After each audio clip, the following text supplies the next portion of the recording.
Feed me to the thought of you, then swallow us in pride. Lead me to the ought to do, and follow me inside.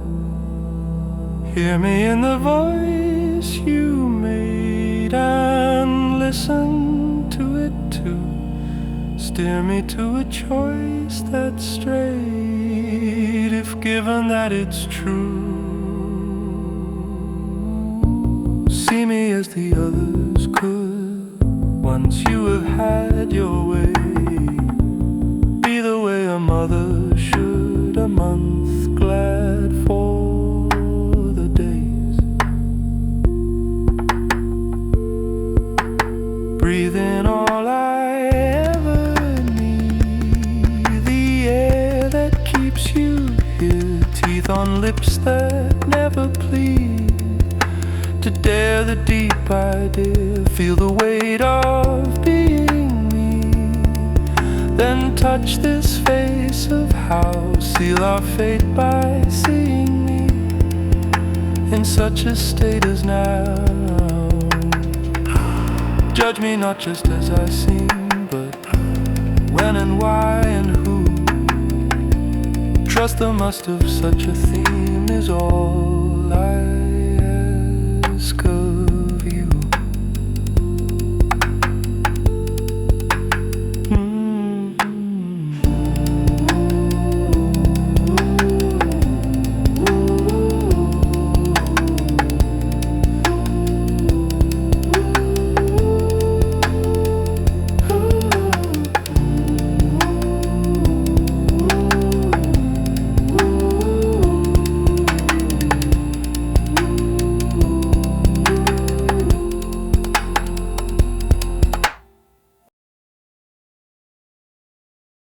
Interior,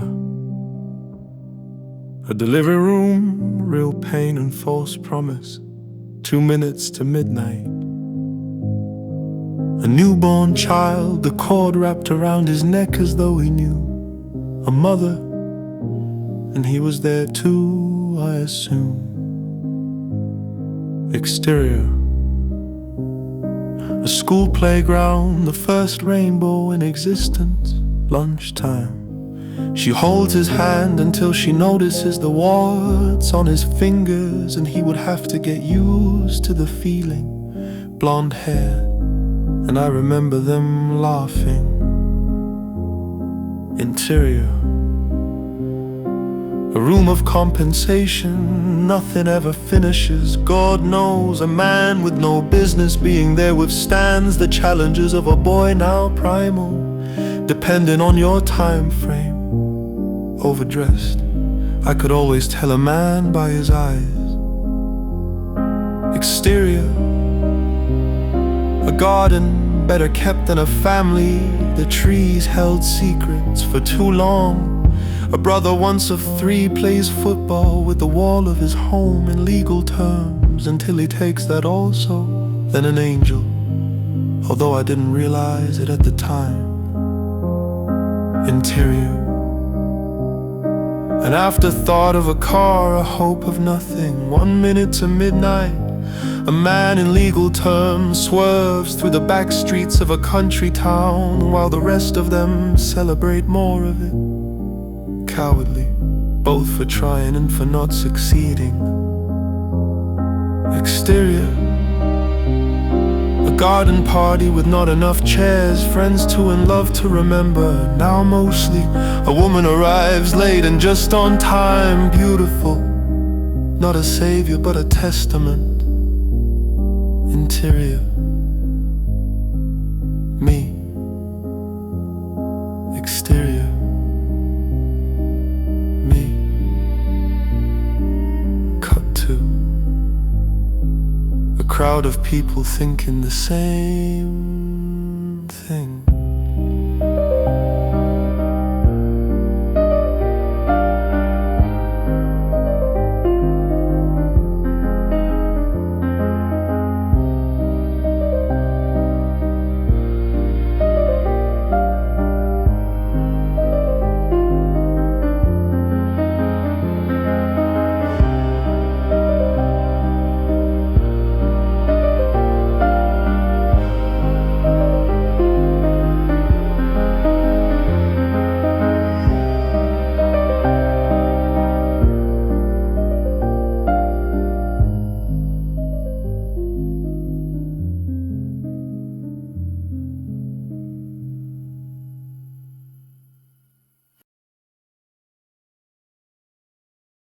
It was a sort of laughter that knew no better, as we sat cross-legged, facing the altar of what would have to do for now. Not quite God, but not different enough to matter. I don't recall the joke. A puppet maybe. Let's say a puppet. It works well for the next part.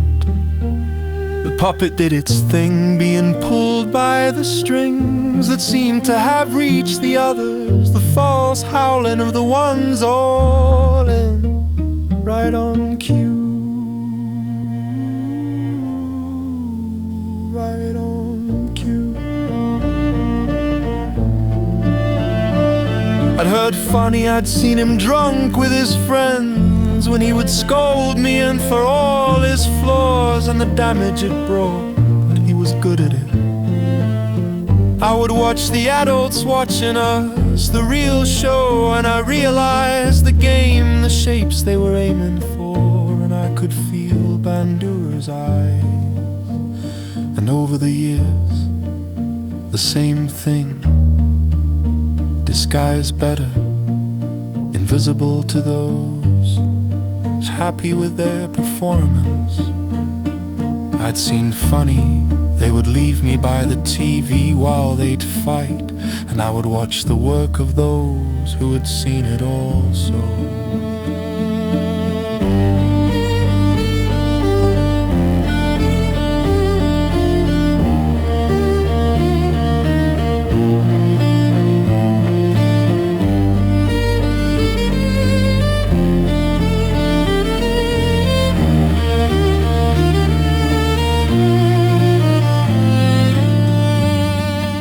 Never quite snapped out of that, aware of the mold they tried to pour me in. And it did me no favors, other than I would always notice, and can tell you things such as these. I knew funny, it was the substance we'd use to plaster the cracks in a house where sincerity was the only thing off limits. This wasn't that, this was akin to the training a dog would receive to make it house ready. But I don't mind it out here in the yard, it's quiet.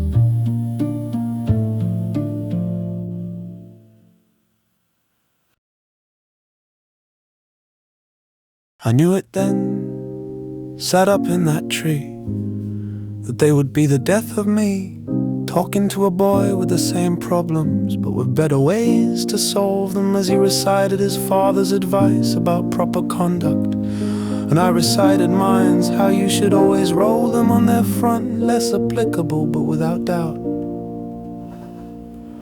Half listening for the one whose house we drove past each morning was yawning, the kind of stretch that knew what it was doing, exposing a midriff that undid the 2-hour maths lesson that morning. He'd tell me about how his parents met, I'd update him on the book I was reading, less relevant, but a certainty. At times they catch us staring, but we could blame it on the game they were playing. It was to be a theme in life, and the ball would sometimes end up near, and the fear we'd felt climbing up would disappear as we risked 10 years for the chance to return it. He would win with strength like his father, and I'd use mine's mouth to show I didn't care, less gracious but all I'd been given. The older kids, the ones with the same luck, who hadn't figured it out yet, would throw things up at us. Only their words would hit as we spit back down at them, and he would teach me how to rise above it, as I taught him words that didn't belong in a mouth so young, less appropriate but useful. The school receptionist would emerge, the one who'd wait with me when he didn't show up, and I was in love with also. She would ring the bell, stopping our learning, so we could return to our education. And as we walked, he would teach me about the places they'd take him, how we used to ride horses and how the Romans had built things. And I would tell him how there's a pub in Hertford where a dog sleeps on the bar. Less important, but true.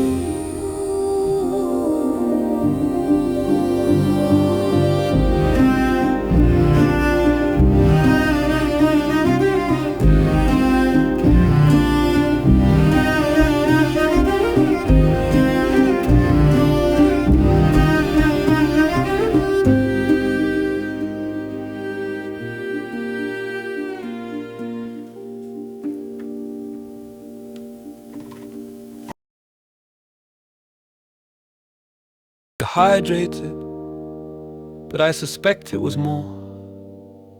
He would hear when I was up all hours, trying to get more from days I could no longer recognize. She could unhear years, one by one. Older versions of myself got better ideas. They never did visit, only lookalikes. She took her place on the mantle and kicked trinkets down to us whenever his back was turned. In the East, families talk. The noise of the computer fan would irritate him some days, and I was responsible for the markets. She'd cook my meals separately, making sure to avoid spices that would make the room smell. The house had an echo which came in handy with nobody to talk to. The living room was labeled wrong.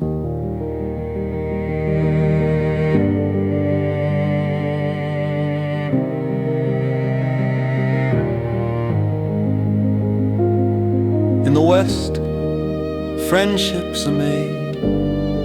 He didn't care for impressions, which was odd considering how well he was able to resemble a man. He loved with zeros, and at times I saw water in his eyes, but someone in his past had taught him different. She knew love by touch only.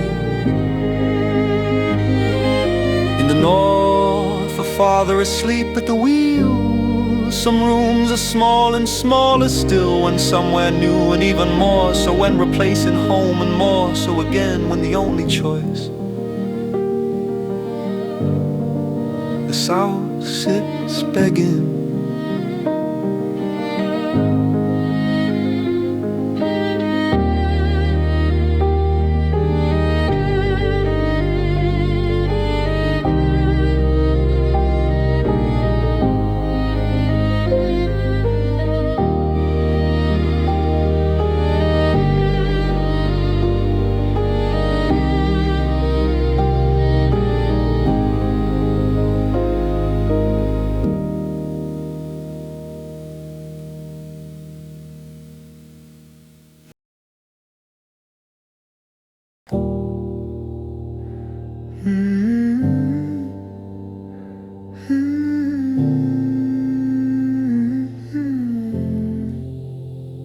A two-player game, a three-layer name, fresh bruises by my elbow.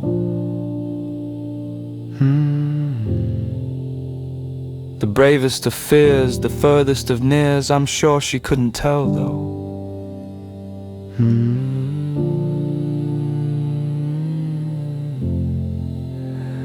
Her eyes hazel brown, his own always down, the traffic on a new year.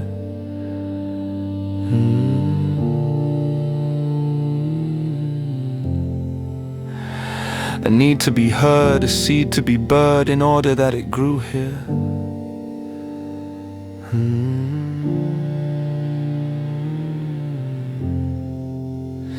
The way back's ahead, but scarred skin won't shed, and the people now sound different. Her hands open wide, his own by his side. Guilt never found the innocent.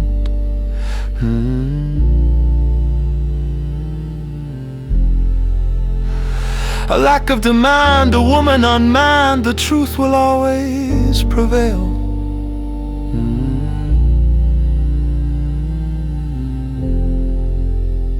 To live is to die, to love is to cry, the rest is only detail.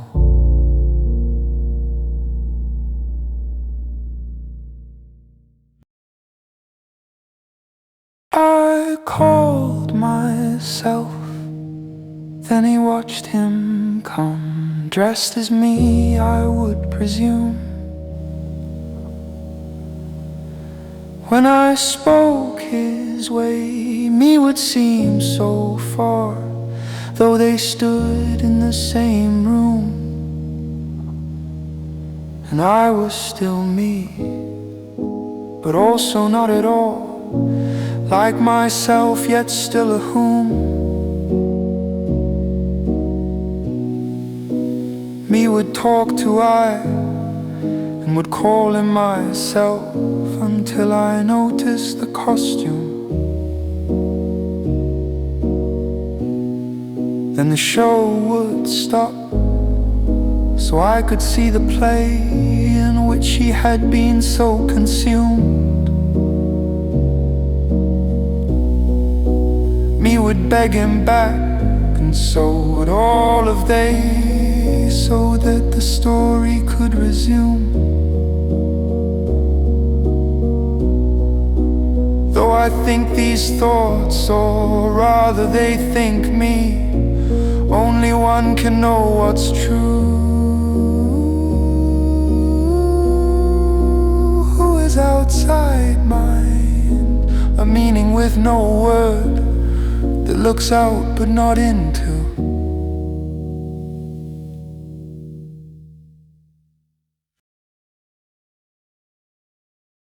Two men I heard utter the phrase, all or nothing, one in age, the other in posture. Insatiable men, if such a thing can be, one who'd had the world and chose nothing, the other with everything but perspective. The elder had once known the spiritual liberation of home ownership, 3 children, 1 wife and a 2-seater sports car, his own boss on paper, his downfall off, earned more than he spent and yearned for what it meant. Life is like sex, only fun when you're in the mood for it. Some men are always in the mood, women too. The younger and full of hunger, he rented cheap in exchange for the odd chore. 2 parents, 1 conviction and 3 girlfriends, his own boss of paper, his downfall on, broke even plus change, drove around in a Range.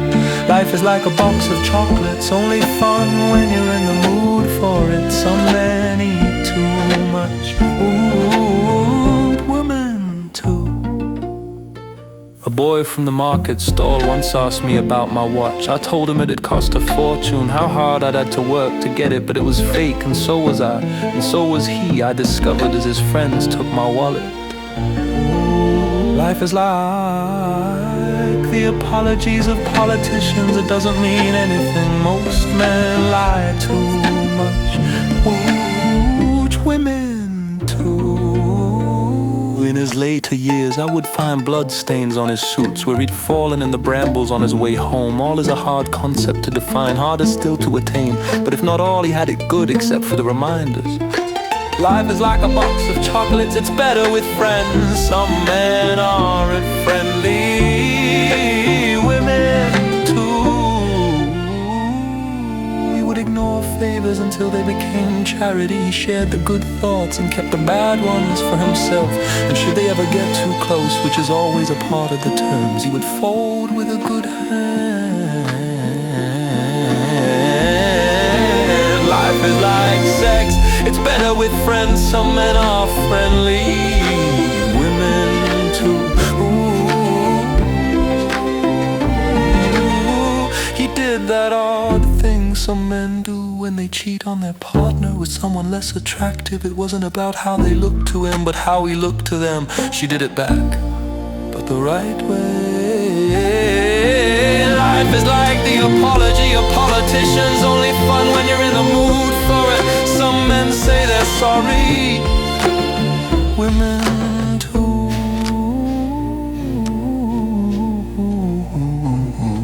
You can tell a person by the state of their home, their one corner of control. His house told me stories of nights he'd had a month ago. He blamed a system he didn't know. It's only natural to repeat yourself. Life is like a box of chocolates, it doesn't mean anything. Some men give up, women too. Previous to this, I knew nothing else, so it's hard to judge. They convince themselves it's not just a lack of character, preaching all or nothing when enough would do. Life is like the ending of a poem, good or bad, it's disappointing. Most men don't read.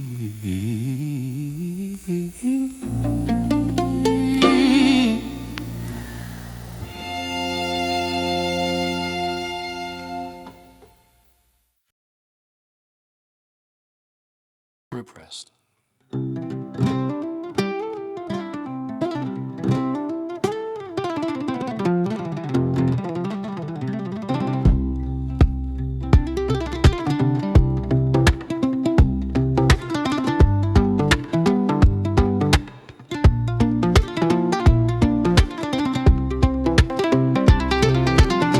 All because I didn't cry when her father died. I told her that's what people do. It's the only thing you can trust them with.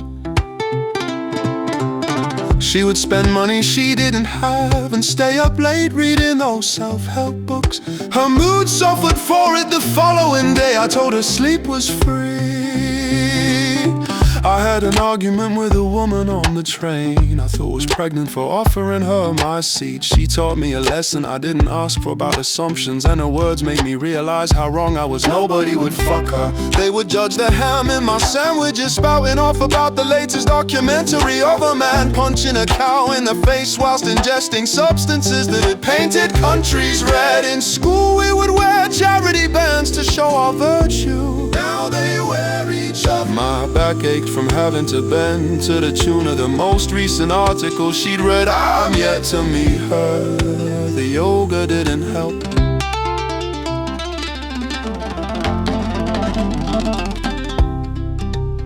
She would talk about education as a privilege, and then get angry whenever people would prove her right. She would lecture the laborers on 18th century feminist theory as though they had room in their days, but they created the atmosphere. I heard her grandfather use the most up-to-date terms to share his racist opinions in public progress. She hated my hometown and took their stares as evidence of a place stuck in the past. I still think it was the skirt. She hated white people and how we would all generalize. Their colleague overheard my compliment and scolded me for misgendering them. I was right about their eyes though, but part of me still hates how it reads.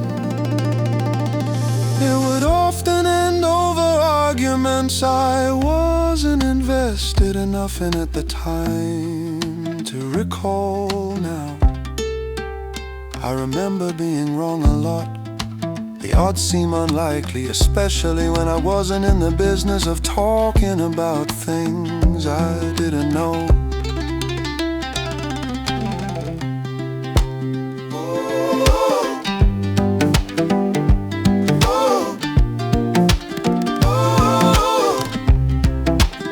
There is a difference between loving yourself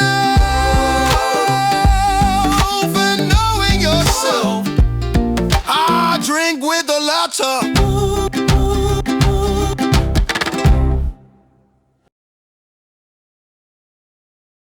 I could tell the rest of the night from the sound of her knock and the way she brushed past me as if she had the right. I'd seen movies longer than her, ones put together with more care.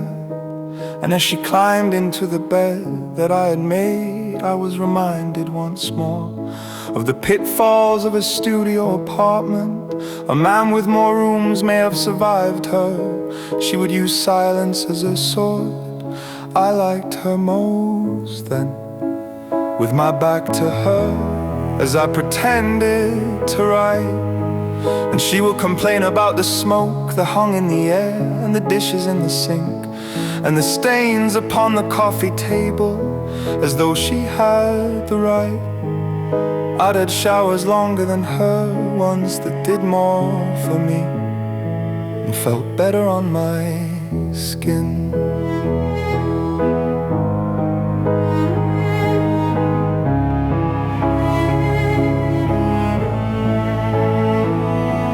The sound of the pen was enough for me, and that bugged her. The girl who would check her phone as I tried to play her Chopin.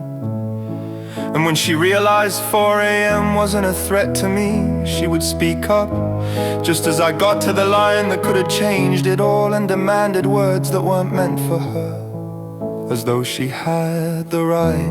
I'd been with strangers longer than her, on those overnight trains to Paris, ones with better stories. And as I fought the final stanza, she'd get a glimpse of it, thought it would never reach that fold-out couch where she would lay, scolding my ways, how I never opened letters, how I told her friends the truth, how my father was to blame. As though she had the right, I'd respected poems more than her, ones scribbled on the backs of bus seats that didn't try so hard.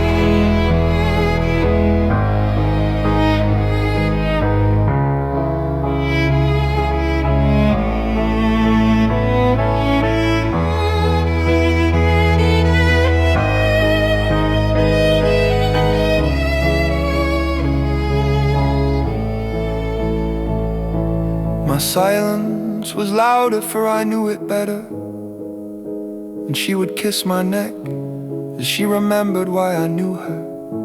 And she'd say sorry with her hands, her in need of a man, me in need of a good night's sleep, the kind only women can bring. And when it was all over, she'd whisper through the cigarette smoke the words she knew would let her stay, as if she had the right. I'd love dogs harder than her, ones I'd met in alleyways, who would take me as I am. Ooh.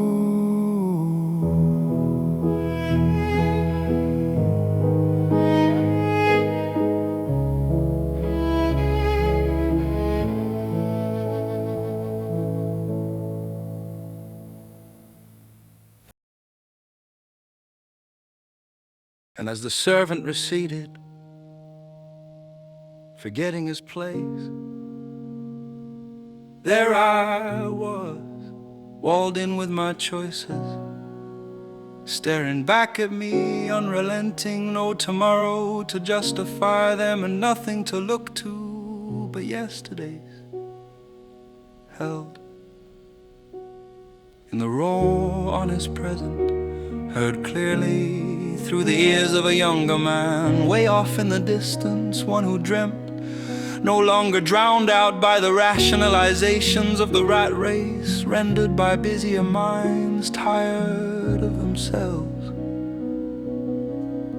and so left to tend the scales of that which I had chosen, and that which had chosen me, the acceptable casualties of the practical life, worn passively, the only passion to be found in the pages of men who had lived truer.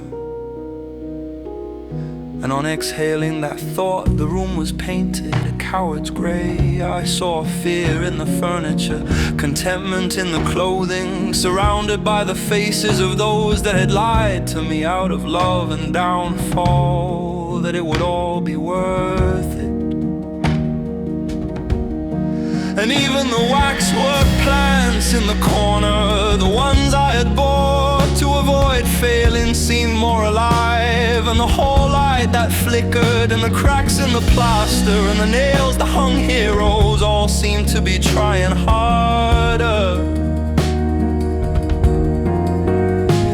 And the muffled laughter from the desk drawer of the postcards, from those who had never had to lose it to know. But worst of all, I noticed for the first time the mediocrity in her eyes. Perhaps a reflection, but regardless, something I hadn't planned for.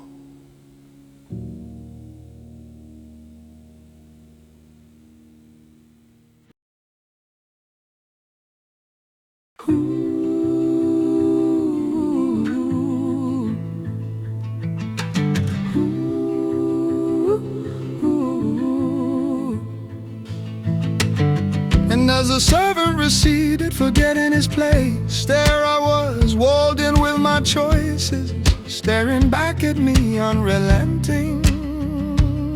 No tomorrow to justify them, and nothing to look to but yesterday's helped.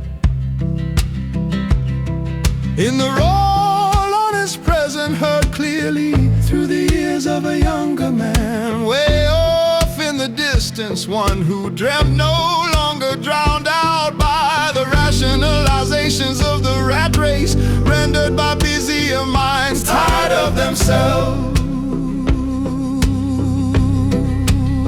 and so left to tend the scales of that which I had chosen and that which had chosen me. The acceptable casualties of the practical life warm passively, the only passion to be found in the pages of men who had lived truer.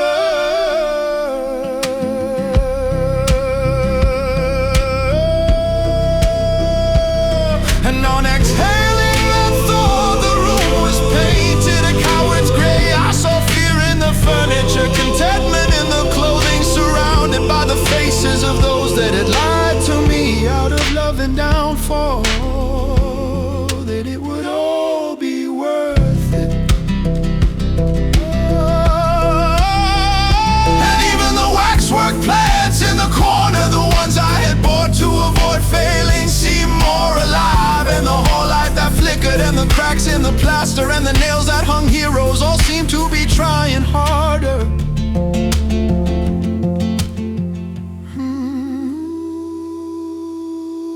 And the muffled laughter from the desk drawer of the postcards from those who had never had to lose it to know. But worst of all, I noticed for the first time the mediocrity in her eyes. Perhaps a reflection, but regardless, something I hadn't planned for.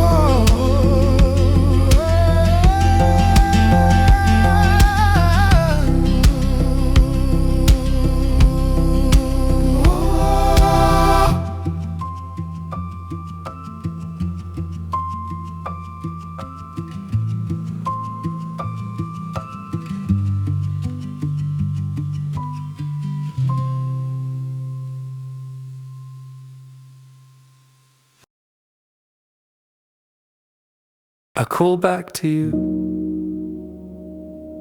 so as not to let the pizza man know it was just him and I. But you're off somewhere equally lonely and taking better care of yourself. So I retire after a long day, just long enough to trick me into thinking it meant something. And your routine left with you selfishly as I eat my 2 a.m. lunch. I read the leaflet, the 2 for Tuesdays, the Valentine's Day deal. And I wonder if the copywriter who got the job ever realized he could write poetry. My phone lights up, but he only wants money. The best I get back is sports. And I remember 2 new books arrived, so I put them aside for someone I care about. And I think of the pizza man and of all the lonely men he must have met. I think that's enough for now.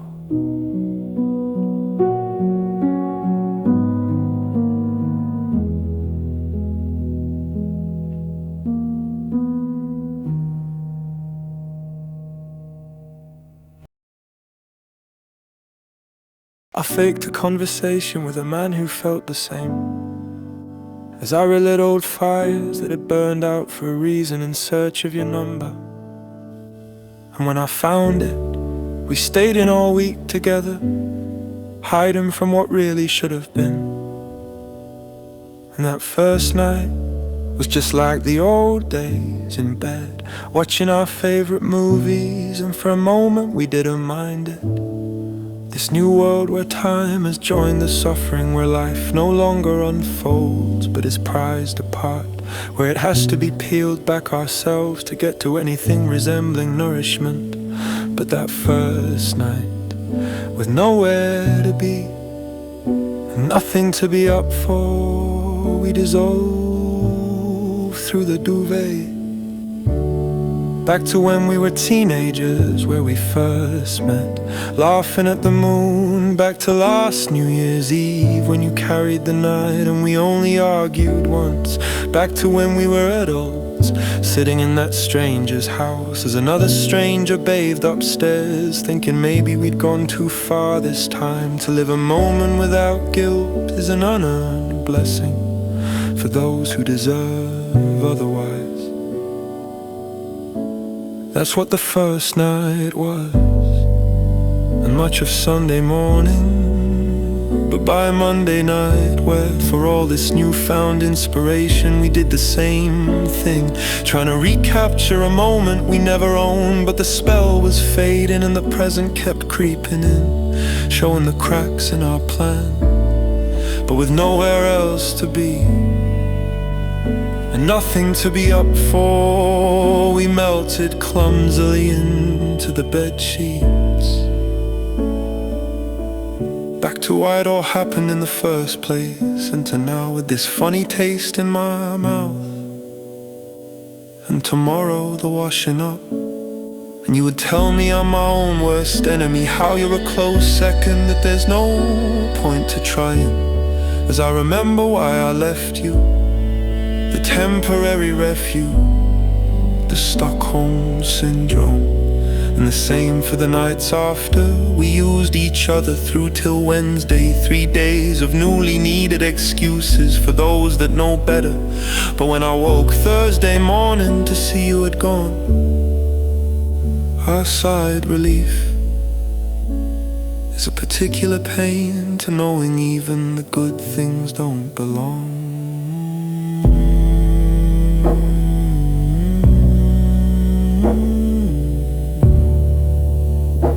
Not to us at least.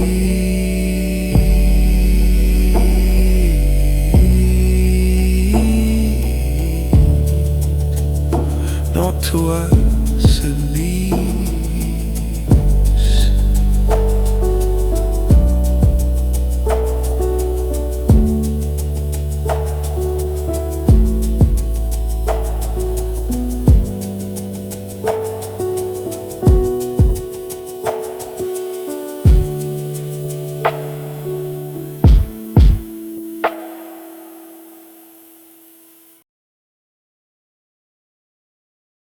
My beard's coming back, and I left a letter for you on the table. The sunset doesn't matter when children are involved. I work late to keep an eye on her, and the traffic warden knows not to cross me, but he was off today. They're chasing me for a fine I don't know, and I couldn't exchange that jumper in the end.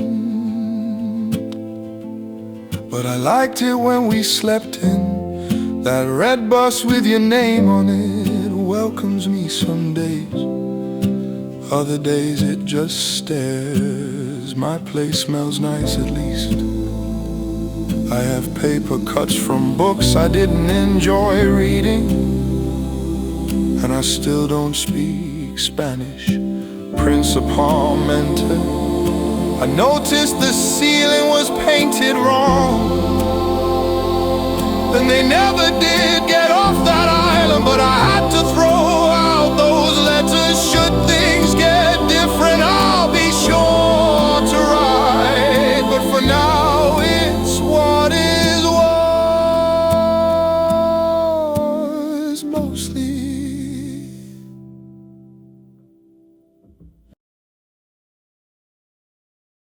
Little known about the way in which you speak my name, lesser still about the day you left what I became. As roots settle and spread wide, as children turn to men, and leave their girls unsatisfied, my mind turns to you again. Does she still live by the ocean? Is her language still her own? Did she set her plans in motion, the ones her mother would condone? Does she still live most for dancing? Has she figured out herself? Did she get past that whole can thing? Are her paintings on his shelf? The one that still writes on occasion, is she happy with her man? Or does she hope for some persuasion the way only my words can? Does she still tell pointless stories? Is her value based in song? Did she quit or go for glory? Does she know I did her wrong? Did she read those books she would buy, but whose pages never turned? Does she still feel that our goodbye was never truly earned? To all the ones I owe amends, those friends that now ignore me, I hope that time has helped things mend, for I would love to know your story.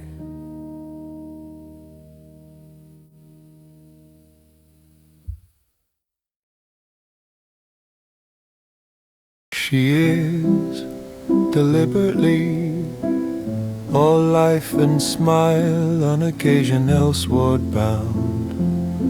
From her rumble stripped reality, she walks by design, all here and eyes through the unmothered corners of a known jurisdiction. She talks for fortune's sake, all grace and lips unto time-bent rivers, where the boats float on patience. She touches transcendentally, all-knowing, and fingers, hands felt but never held, kissed lips stop second-guessing. She builds in family shadows, all value and backbone, grateful for the respite of their traceable edges. She gives from nature's end, all deed in arms, trusting the bees to sting and their existence to be necessary.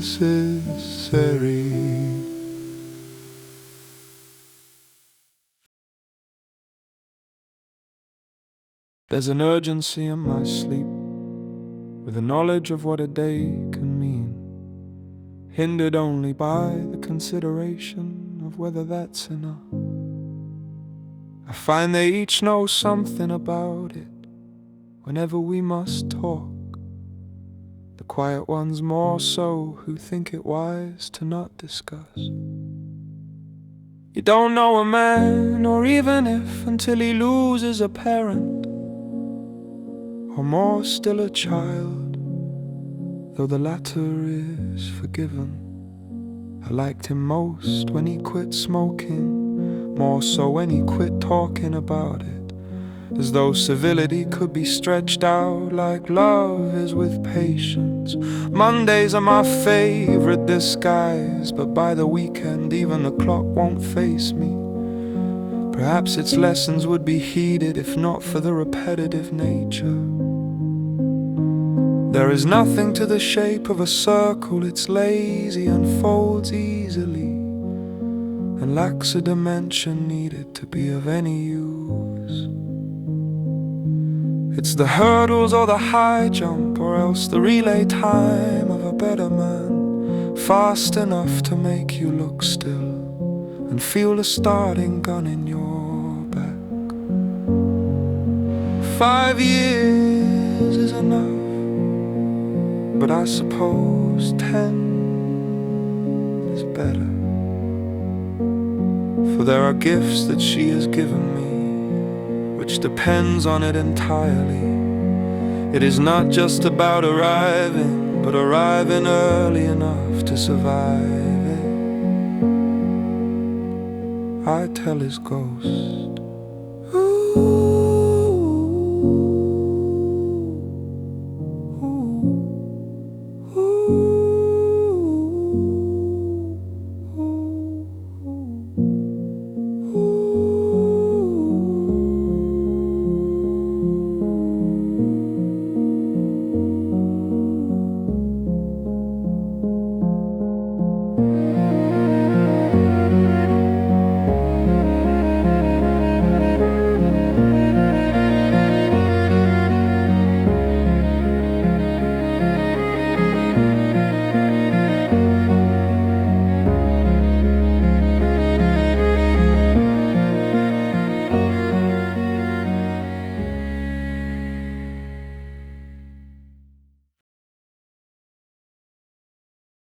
The light behind us missed the point entirely.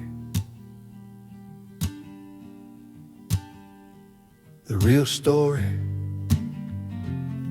where the sleepless nights and lack of appetite culminated in something they couldn't buy tickets for. And you gave just enough, like two cars passing on a tight country road where the neighbors are all out and the weather does its own thing. Those hours made up for the years we thought otherwise, and I'm glad it dragged like it never seems to.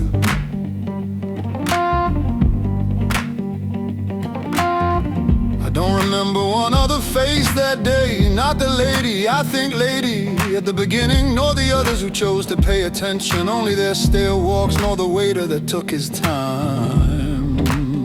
And I'm glad it dragged. For my eyes were yours that night, and my ears were mine at 17, and my hands were ours and no one's. Then we walked how people walk, but about half an inch off the ground. I'm sure the traffic lights could tell as we drove past the past and through it. And when we parked, I looked it dead in the eye, in the rear view mirror, and it knew I was serious and made its way back. It was the same walk-in, but entirely different, for the pride was in God this time.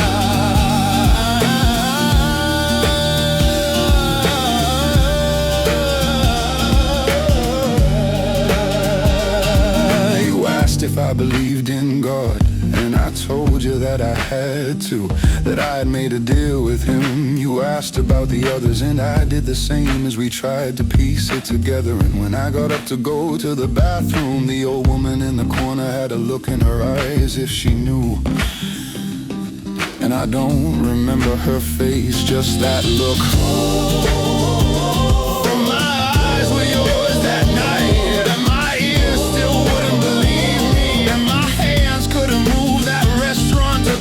Where the food would have tasted better, but there's still time for that. You asked if I believed in God, and I told you I had no choice, that he had kept his end, and I was stuck now. Then you sealed it with more revelations, and I stabbed my leg with a fork and willed the world to end in a gentle way. I lost my words and thought back to the notebooks full of them, the ones I've been saving for you, but could no longer recite through the layers of dust that had built up from the wrong songs playing. I remembered the pain and leaned against the wall of my place and realized why I hadn't hung it up still.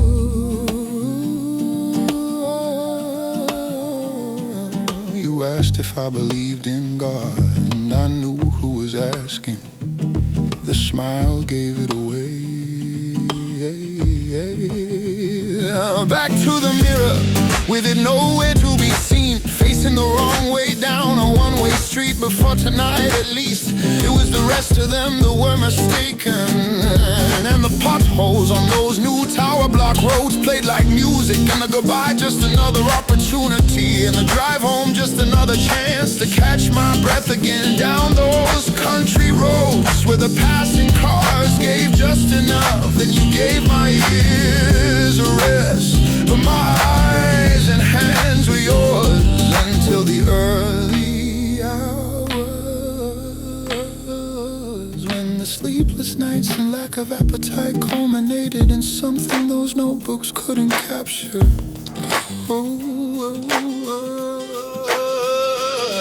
You asked if I believed in God and what deal we had made that had me so certain, as if he hadn't sent you.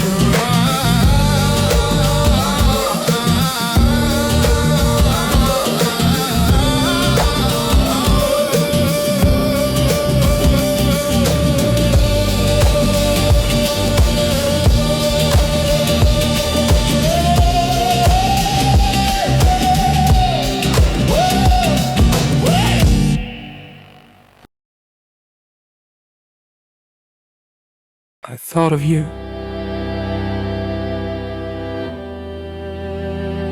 and then I didn't. The rumble of your earthquake laughter, not seeking to damage, but to stir them from their halfway sleep and make waking the way it is for children, eager to go again. You ask until you know where the swallows go in winter, the makings of the topsoil, and if I really have it in me, you would in your stories withhold a single detail by method or memory opposed as always to completion.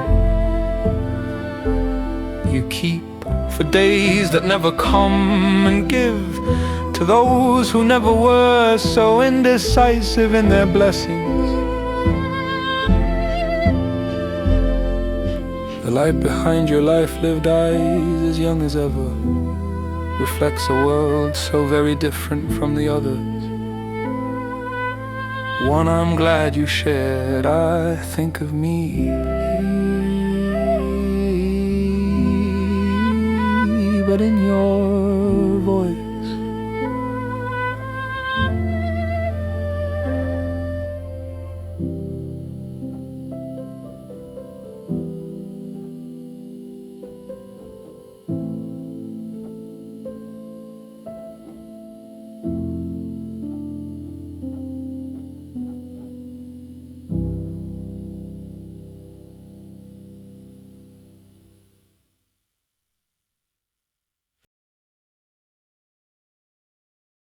I could talk about the cigarette smoke that hung in the air at midnight, to create a sense of mystery that in reality says nothing more than a poor life choice, and is nothing new or particularly unique. The same old themes, women, whiskey and wine. I could even make it rhyme, but I won't. I could use Mother Nature like men do, write eloquently about the trees, how they would spread their arms, desperate to be a part of it. Go into details about how the seasons changed to imply maybe I had to. How the wind, like a supportive parent, would push it all along. How I'd had to tack my way here through pitied waters and half-hearted breeze.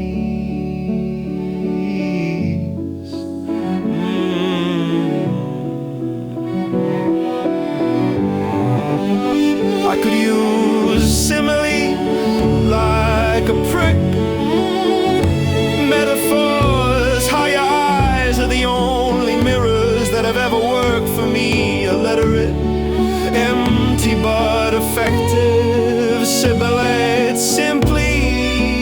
I could shape the lines, but why?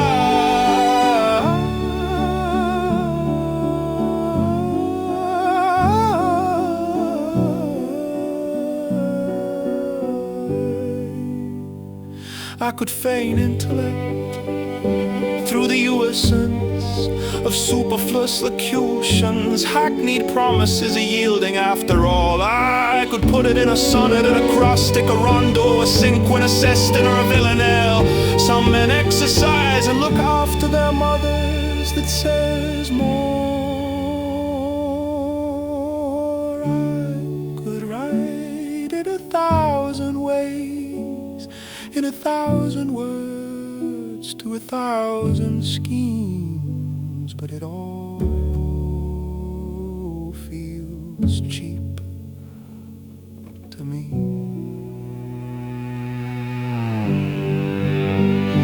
And you don't.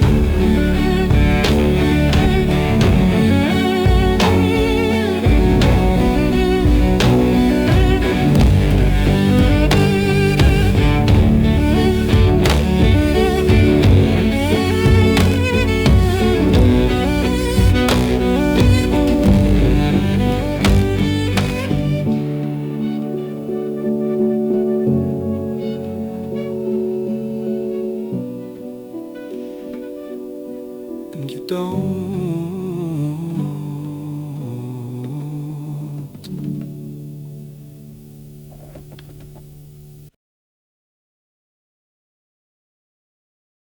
Feed me to the thought of you, then swallow us in pride. Lead me to the ought to do, and follow me inside. Hear me in the voice you made and listen to it too. Steer me to a choice that's straight, if given that it's true.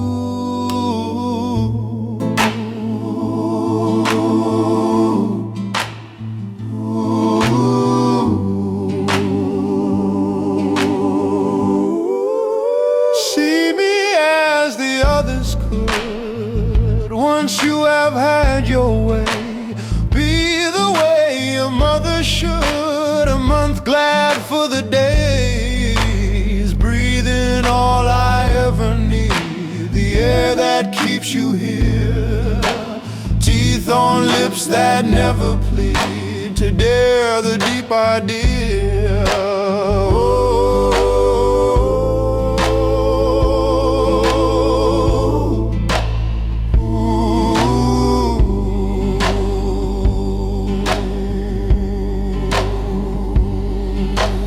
Feel the weight of being me, then touch this face of how. Seal our fate by seeing me in such a state as now. Judge me not just as I seem, but when and why and who. Trust the must of such a theme is all I ask of you.